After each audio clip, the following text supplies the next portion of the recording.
So we're ready to conclude this amazing day. I think you'd agree with me, and maybe it's a good opportunity to thank Yasmin again for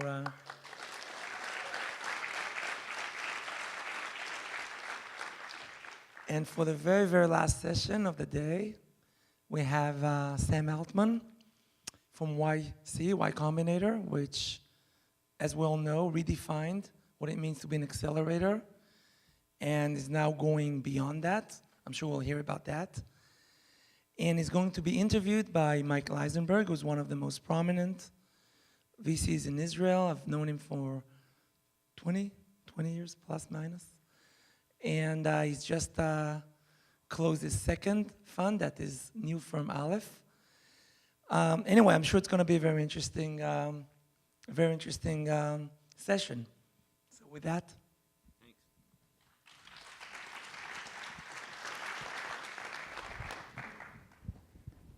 Thank you all for hanging around for this session.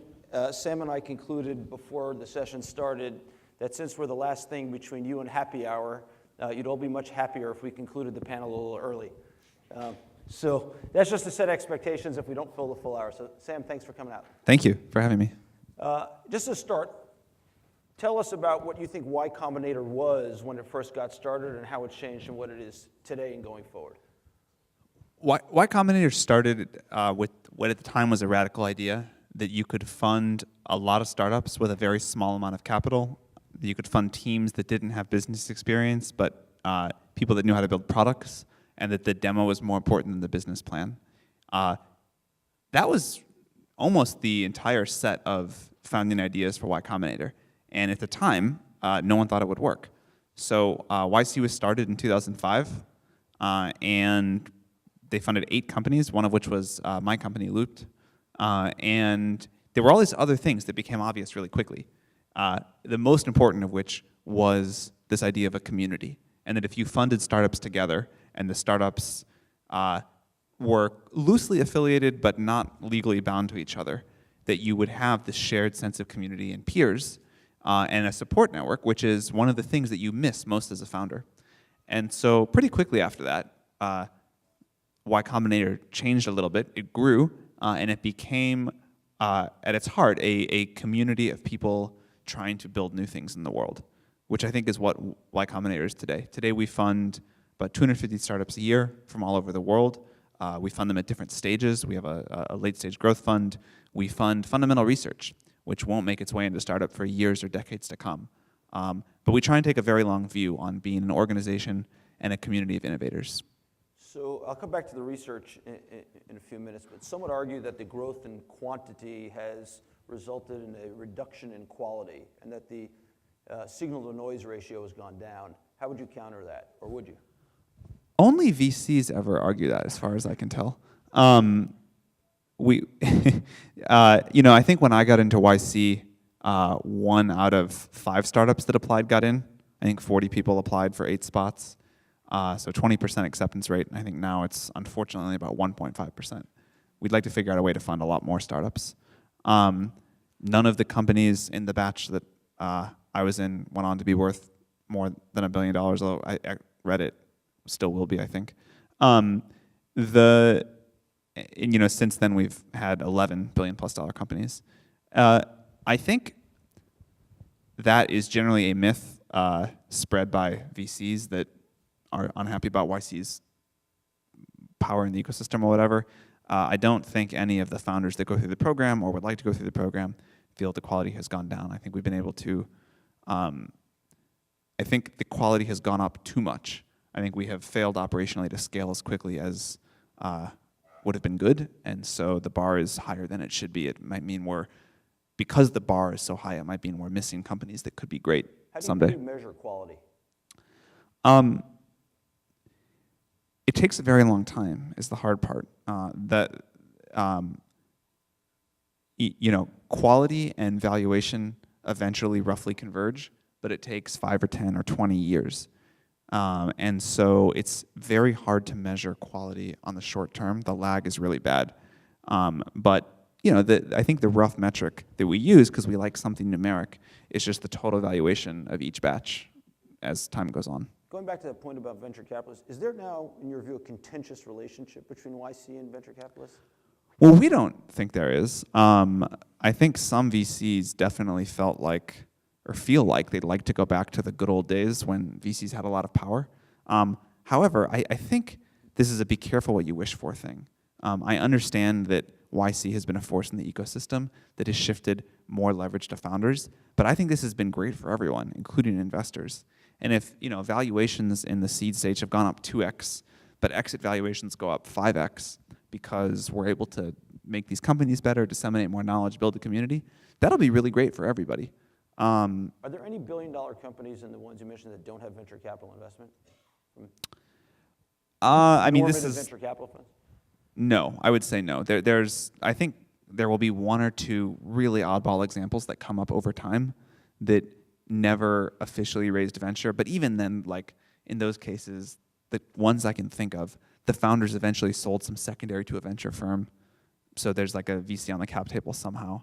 But no, one thing that I believe is that if you're trying to build a really big company, it is in your interest to raise capital, use that to grow more quickly than you could otherwise, and have a great advisor on your board. So we definitely advise our companies to raise capital, but we don't require it. And is it only valuations and founder friendliness that you think creates tension with the venture community? In your word, I don't live in this ecosystem, so it's easy for me to ask the question. Or is there something more than that, maybe? I really don't think there's that much tension, but I guess I could be oblivious to it if there is. If you think there is, I'd be very curious to hear what. Like I said, I'm in Israel, Yeah. it's far away. Yeah. No, I don't. I think we have a generally quite symbiotic relationship. What's your role now at Y Combinator? So I'm one of the partners. I advise startups. I spent today advising YC startups, and that is what all of us do most of the day. Everyone thinks that it's this very glamorous job, and actually day to day it's a total grind, but one that I really enjoy, and I think probably not that many people would want your job because it's such a grind. There are two ways to do the job. There's one which is like go to a bunch of parties and network, and go to, I don't even know what these people do. And there is the way that I think we do it at YC. Paul Graham has this analogy that he always used, which is, I don't know where it comes from, but you just knit and knit and knit, and every day it looks like you're doing the same thing and not making much progress, and you look back after a year and you've knitted this mile-long scarf. And I think one of the things that has worked well about YC is it is kind of a treadmill. We just do the same thing again and again. We try to meet founders, we read applications, we advise companies.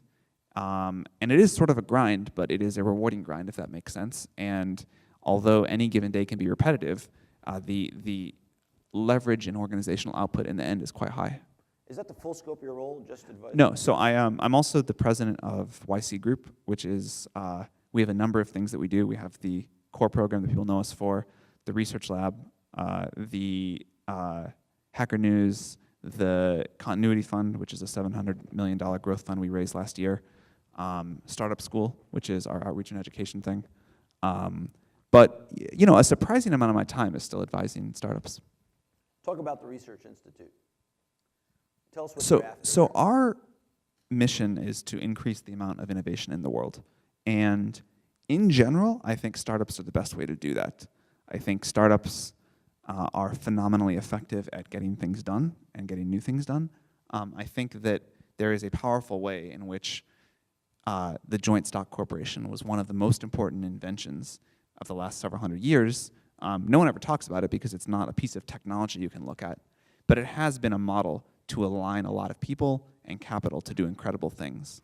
And so I'm super pro startups. I think startups are a great way to get things done in the world. There are some cases where it doesn't work. And for those, we still want to be able to have that be part of our community. And so we have the research lab. Those could be things like superhuman AI, I don't believe should be owned by a single for-profit company, because I think that will be misaligned with the good of everyone in the world. So OpenAI, which was the first project we ever funded, is trying to build that. It's a nonprofit. Our basic income project, if OpenAI is successful, if a lot of YC companies are successful, we will see a reshaping of the economic landscape in the world, and we'll see massive job destruction and job creation and a very what I think will be rocky transition period. So I think it'd be really good if we could experiment now with new economic models, like a universal basic income where everybody in the world gets enough money to live on. That obviously does not make sense for a startup, but that I think is important research, and I think we need to do that now, because 10 years from now when we need to make a policy decision, it would be good to know if that works, if people are happy, if they're fulfilled, if societal fabric holds up, changes. We'd like to find that out. And why should this happen in academia? Why should it happen at Y Combinator? You're a for-profit corporation, right? Why academia is not doing more of this, I can't answer. I will just say that they're not, and I think it's important work. Aren't you a for-profit corporation, though, also? Well, Research Institute is a part of YC, which is a for-profit corporation. And you even said kind of, if our startups are successful and the AI lab is successful, then good things will happen. No, Y Combinator, the two funds are for-profit funds. We're trying to make money on those. But YC Research is a separate organization and a nonprofit. But you're involved in both. I am involved in both. But so are lots of other people that do for-profit and nonprofit work. So talk about for a second your attempt to shape social policy, particularly around universal basic income. So if you go back to the onset of the industrial age, people also thought there'd be nobody working anymore because machines and tractors and everything else would do all human work. And here we are again, but yet more jobs were created in the last 100 years than ever before in the history of mankind. And one would imagine the same thing will happen in this technological revolution. Oh, I think there will be new jobs. I think human demand and creativity and desire is limitless. But I think they'll be new. I think they won't look much like they look today. I don't pretend to know what they will look like. All I can say with any confidence is that I think the jobs of today, many of them will go away, and then people will figure out new things to do. And I don't feel like I could predict what they'll be any better than somebody on the other side of the Industrial Revolution could have predicted programming would be the important job. I think it'll be that different. So I think there will be new jobs, but I think there's going to be a rocky transition. And also, I believe that as the cost of a really great quality of life goes to zero or near zero, it's just the right thing socially to do, to have a simple support net that's equal and fair, and where we don't have to have all these other crazy debates that we have. So why has government not thought about this and decided this, and why has Sam Altman and Y Combinator decided that this is the best path forward for society? Well, and why do you expect the politicians to adopt that? Because you still need them, right? yeah, I mean, governments are. One of the things, we put out something we didn't expect to get much attention. We put out basically a job ad saying this is research we'd like to fund. If you're interested, please apply. And it kind of just turned into this, like, it was like throwing a match into a field of gasoline. We didn't expect it, but it just became this explosion. And now, at least two governments, Finland and Canada, have announced that they're going to do studies. And we've been contacted by many more that have said they're going to as well. So I don't think it's just us anymore that are thinking about this. Do you feel it's a little bit, what's the right term, paternalistic to kind of parts of society saying, hey, you're not going to make the transition, so let's give you some money? No, what I think is paternalistic is governments telling people how to live their lives and how to spend money. I think that a basic income where the government says, here's what everybody gets, totally up to you how to spend it. If you want to work really hard and make a bunch of money, there's no ceiling, that's great. If you want to sit around and smoke pot and play video games all day, that's fine too. If you value... Do we really think that's fine? I don't have a problem with it. Okay. I think it'd be paternalistic to think that that's really bad. I mean, I don't think we should make judgments over what people choose to do with their time on this earth is fine or not. But the reason I like the basic income is because I think it's not paternalistic, and I think it's very different than all other social services that are. You've been outspoken about the dangers of AI. You mentioned it a bit earlier. Expand on that for a second, and then we'll drop into a conversation about it. And I saw Microsoft today joined up also. I'm not. Its own initiative. I'm not. I think there are dangers. I think AI is very high vol, and when we develop something that is 1 billion times smarter than the smartest human, I think it's just really, really difficult to have a confident prediction at all about what that's going to be like. And I know a lot of people do. A lot of people take very, very strong positions on how that's going to play out. I just don't feel confident enough in my own abilities to pretend like I know what's going to happen there. But I think it's going to be very different and very important. And I think we should think about the kind of world we want to live in. Do we want a single organization or person or government to have that power? Do we think that should be democratized? To the degree that we are going to design our own descendants here, do we think everyone on Earth should have some input and vote into how that works? And yeah, I can see it being really dangerous and bad. I can also see it being really great. In any case, I don't think we're going to stop it. This is not a case where, like in the case of nuclear weapons, it wasn't actually the secrets of the technology that contained it. It was that enriching uranium took so much energy in the early days that only took the resources of nations, and only very rich nations. In 1943, I think the U.S., like 22% of electricity in the U.S. was being used to enrich uranium. AI is going to be very different than that. This is something that will be able, possibly developed by a small team, less than 100 people. They'll probably need a lot of compute power, but maybe not. But it's like every technology curve, right? Nuclear weapons have proliferated, and now AI will take some time to spin up and then proliferate. My guess is that it will proliferate much faster, and so we need to think about a different strategy for AI than nuclear weapons. Is government part of that strategy? Because that's what's contained nuclear weapons, right? Is government has managed to somehow... Well, that was my point. I think the thing that contained nuclear weapons was not a technological secret, which I think is what most people would say was, but it was really just this luck of physics, that it's really hard to enrich uranium, and that only people with massive resources could do that. And it was very difficult to hide because you need 22% of the electricity in the U.S. That would argue, by the way, that as nuclear weapons proliferate, which they are right now, we're going into a very, very destabilized society, right? Yeah, I mean, I'm certainly scared of nuclear weapons. You know, when Obama said last year or whatever was the thing that keeps him up at night is a nuclear bomb going off in Manhattan, I was like, yeah, I think more people should be more nervous about that than they are. It's a very complicated worldwide geopolitical game. There are other things besides this now, and clearly now we have technologies. It's very different than 60 years ago. We have technologies now to make it much easier to enrich uranium. But we have a whole bunch of other systems now. We've had those decades to build super advanced detectors and imaging, and we have like a very complicated geopolitical standoff of sorts. So my point was that happened slowly, and that was good. And I expect AI to happen very quickly. So what's more dangerous, AI or nuclear weapons? I'm terrible at those games. Which is worse. I honestly, all I can say is I honestly don't have confident probabilities on that. What's more dangerous, AI or ISIS? I mean, AI or Donald Trump? Yeah, interesting one, huh? So when you look at the speed in which AI is attacking different industries here, what are the first ones that you think get disrupted by artificial intelligence? Well, the thing that we have working today is perception. 3 years ago, humans were better than computers at effectively all perception tasks. And today, it's basically exactly the opposite. Computers are better than humans at basically all perception tasks. It wasn't that long ago that Siri couldn't understand anyone. And now Siri can understand people I can't understand. Crazy background noise, thick accents, no problem.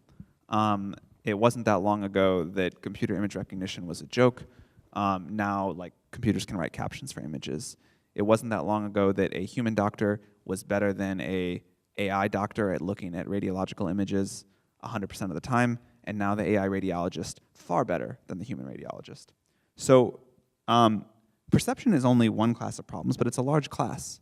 And I think at Y Combinator, we have been incredibly excited to fund narrow vertical AI companies solving perception problems. What's the one you're most excited about? Too early for me to pick one that I'm most excited about, but to just pick a few. One is what I just mentioned, looking at medical images. Another one is like a sort of AI lawyer looking at case law and basically the entire body of legal text to do output. One of ours that got acquired, our biggest acquisition of this year so far was Cruise, self-driving car company using deep learning. But the list would go on for quite a while. I think this is a very fruitful area, and it's not theoretical. You can start great companies here today. Why do you think, and this is a good segue to another topic I want to talk about, why was Cruise acquired at the stage it was acquired at, A, and then B, talk for a second about why Silicon Valley becomes Detroit, so to speak, in automotive and for many years, and what that means for job creation and job destruction in other places. Well, they were acquired because the founders chose to take the offer, which I suspect was a mistake. There's a long history of companies, founders selling too early. But, I hope Kyle will be the next CEO of GM years or a decade down the line. I think that would be great. But you're unhappy about the acquisition. I'm happy for Kyle. I never go against a founder. I think it will turn out to be the suboptimal economic decision, but it may be the right decision for Kyle and Dan and their team personally. And we're always back a founder that wants to sell, or not sell for that matter. One thing I have learned is you never go against a founder who wants to sell or doesn't want to sell. Either way, whatever the founder wants to do. I told him that I thought he might regret selling for this price, but that if he wanted to do it, I'd support him 100%. In terms of Silicon Valley becoming the next Detroit, well, I've been to Detroit recently. I hope not. I actually think there's an important lesson there, which is the world changes very quickly, and Silicon Valley should not try to become any static thing. But the best thing I could hope for Silicon Valley is to always be on the front edge of wherever the most interesting new technology is being developed. So you moved from St. Louis, right? And we just said that AI and Silicon Valley innovation is eating Detroit. And then you talked about medical and pharma is in New Jersey and places like that, and that becomes Silicon Valley. Now, roll this forward for me. So no Detroit, no New Jersey, Well, my guess is that the Silicon Valley ethos will spread around the world, and the whole thing will just become much more diffuse. And you will see technology companies get started everywhere because technology will seep into everything. So my guess is, I hope Silicon Valley does not become Detroit, but Detroit becomes more like Silicon Valley. Well, you're bringing everyone here, right? They're not going back to Detroit because you were just in Detroit and said you hope it doesn't become that way, and they're not going back to New Jersey. No, they do. They do. We bring people here during our program, but a huge number of them go back to where they're from around the world afterwards. We view ourselves like a university. You travel, you do your studies, and you go back, or you go somewhere else. How many meaningful companies are really created in these geographies, right? Silicon Valley is sucking all this in. I don't know the exact numbers, but I think there are many really substantial companies not in Silicon Valley, and certainly not in the U.S. Someone mentioned, and I've been keeping to look at the data, that this is the first year where there were more billion-plus-dollar companies created in China than in the U.S. Yeah. But even within the U.S., if you look at the recent very large companies, Oculus, Snapchat, those were both in L.A. Yeah. Seattle, I think, is an incredibly rich startup environment. How many of your billion-dollar companies are outside of Silicon Valley? There's one that I think will cross that threshold soon that I was just talking to that's top of mind. It's in the Midwest. But other than that, I believe they're all in the Bay Area. Aaron, do you know if any or not? I think they're all in the Bay. I think of our $10 billion-plus companies, they're all here. Let's talk about, I once had a teacher say that if you can't make generalizations, you can't come to any conclusions, even though we hate doing it. So you meet entrepreneurs from all over the world, China, India, Israel, the United States. Talk to us about the difference from an entrepreneurial perspective and from a network perspective of the entrepreneurs you meet from all those different places. I have been surprised to the degree that over time they have become more alike than different. I think one of the cool things about this community that we're all in of technology and startups is that it has very quickly become this global community. We now fund more founders born outside the U.S. than inside the U.S. I taught a class called How to Start a Startup that was viewed more outside the U.S. than inside the U.S. And there was a time when I would have said, and this would have been many, many, many years ago, where Chinese entrepreneurs are different, Israeli entrepreneurs are different, the U.S. entrepreneurs are different. But at this point, and maybe even a little too much of this, the entrepreneurs from around the world feel pretty similar. There must be something less politically correct than that. Come on, there must be some differences. I mean, literally, we were talking about this recently, how there's just less and less over time. I think the U.S. entrepreneurs are less intense than Israeli or Chinese entrepreneurs, but that is good and bad. So I can't say that necessarily cuts one way or the other. But it's hard to make. It's much harder now to make generalizations than it used to be because we have kind of converged to this one startup culture. So if we go back to talk about some of the earlier companies started at Y Combinator versus now like Cruise, feels like there's been a transition from leaner startups or lean startup, the Eric Ries book, to something that is now called somewhere between full stack and thick startups that are really reaching into the depths of hardware commodities. Investor in WeWork, right? Same thing, four walls and buildings. Take us through how you think the funding model changes for that, and the model for innovation changes to that, and the locus of innovation changes for that. You know, there are all of these like different terms, like full stack, light stack, lean, thick, and I don't think I've ever like really truly internalized what those mean. What I want is to invest early when the valuation is low in a startup that will go on to be worth tens of billions of dollars, or hundreds. That would be great, but it hasn't happened yet. And I think whatever way a particular startup gets there is okay. And this idea that there's only one strategy, I think is just wrong. I think they're really different, but they're all really valid. And I think it is wrong to dismiss Facebook as not being valuable because they started just with a PHP app on top of servers. And I think it is wrong to dismiss Rigetti quantum computing because they have to fab their own chips and that takes hundreds of millions of dollars. Again, after the pitcher Dave Rigetti from the Yankees? No relation. Yeah. I don't think. But what I think is really important is this the right strategy for this company? I think there are some invariants that make startups successful, which is for whatever constraints the startup has, are they being as frugal and fast as possible? You don't see that change much, but the constraints are wildly different. Is the culture right? Is the startup picking a good initial problem for a real customer pain? And have they found some customers that desperately want what they're building? But beyond this, I think many different strategies can work. And the mistake is to sort of subscribe to an ideology. The mistake is to say lean startups are right or thick startups are right or whatever.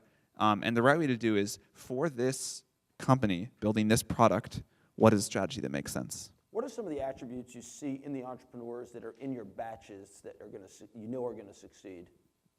That's a great question. The one that has surprised me the most, although now when I say it, it sounds so obvious, is determination is the biggest predictor of success. And 10 years ago I would have said intelligence or product or something like that. But these startups take so long and things go so wrong and they're so dynamic and they evolve so much that determination, adaptability, intensity, effectiveness, these are really important. The product strategy is also really important. So, there are a lot of founders that build a product and it's kind of cool, and you ask them, like, tell me any plausible story about how this can ever become a huge company. And they just look at you like you've asked them a question they've never thought about before. So a theory that may turn out to be right or may turn out to be wrong about how this goes to something that eventually has real defensibility and significant earnings power is also important. How do you ferret out determination in the YC application process, right? Which is like an online application process. There's barely even a meeting. If we knew the answer to that, we'd be much richer. That is really hard to do. I have been studying that for years now, and I feel like I've only gotten a little bit better. You look at what the founder has done in the past in their previous jobs or school or life. You look for some evidence of exceptionalism. But that's really hard. I'd say I'm still a student at that. What did YC see in you that they took you into that first batch? I have no idea. I'm very lucky they did, though. No idea? I was... Maybe the move from St. Louis. Anyone who can make it from St. Louis to Stanford? You know what? I think actually what it was is Paul... I'm not sure. It's pure speculation. Paul tried to... I had to move my interview day because I had this thing at school, this like business plan competition, and we really wanted to win it because we needed the money. So I had to move my interview to the next day. And so I emailed Paul and told him that, and he was like, Paul gets like very annoyed with anything logistical. And so he was like, yeah, just don't even come. You're a freshman, you can apply later. And I just said, well, I'm going to come. I'll see you tomorrow. And I showed up. So I think that's probably a piece of it, but I honestly don't know. If you were, since this is a Israeli and California gathering, if you were going to impart one piece of advice to Israeli entrepreneurs at the YC stage first, and then at a later stage, what would it be? We fund lots and lots of Israeli entrepreneurs, and there are some in this room. Nice to see all of you. And they're doing great. I think they've had plenty of advice imparted. I'd be shocked if Israeli entrepreneurs are not a continually more every year important part of our program. Since it's Israel, you have to ask the opposite question, which is, what's the critique you'd give? I understand the desire to have a specific comment about Israel at an event about Israel, but I'm not trying to get you to no. But I really don't have one. I mean, I'd like, if we could get a lot more Israeli companies, we'd be really happy. When was the last time you were in Israel? I was just thinking about that. It's been many years, but I'm going for New Year's this year, so Okay, I'm looking good. forward. Any questions from the audience? Speak loud.